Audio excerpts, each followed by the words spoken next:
Hi, everybody. What's in a name? Apparently, quite a lot. That's how this week's Parsha of Va'era begins, with Hashem turning to Moshe Rabbeinu and saying to Moshe that he shared a name with Moshe that he never shared with Avraham, Yitzchak, and Yaakov. Because to Moshe Rabbeinu, Hashem refers to himself with a name that's spelled with 4 letters, the Yud, and then the Hey, and then the Vav, and then the Hey.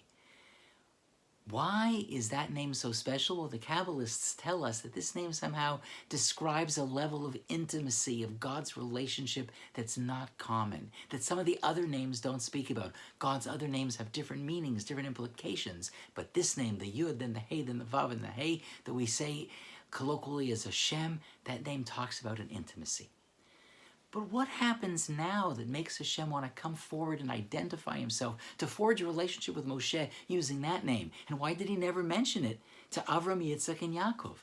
Maybe the answer to that question lies in something that the end of last week's parasha discloses. When Moshe Rabbeinu encounters Paro and, of course, sees that Paro does not let the Jewish people go, but rather makes their work even harder, he turns to Hashem, and in a brazen moment, what perhaps is even a chutzpahdik moment, he turns to God and he argues with God and says, Lama hari'ota la'am hazeh Hashem, why have you made things worse for the people? These are the people that I wanted to help. These are the people you sent me to take out, and you've made things worse. And then Hashem responds by saying, Moshe, you can call me Yud K Vav K. That's the name I want you to now know me by. That's the name of intimacy. Why? Maybe the Torah is trying to tell us that one of the ways in which we become intimate with God is when we come closer to other people.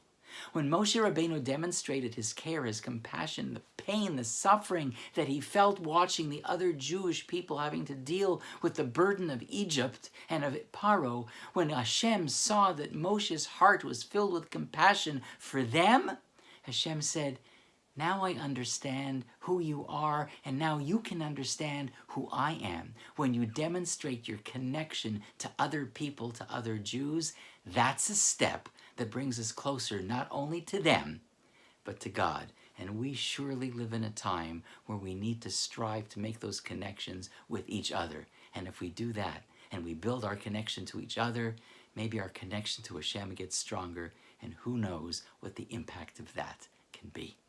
It's a Torah thought. It only takes a moment. Shabbat Shalom, everybody.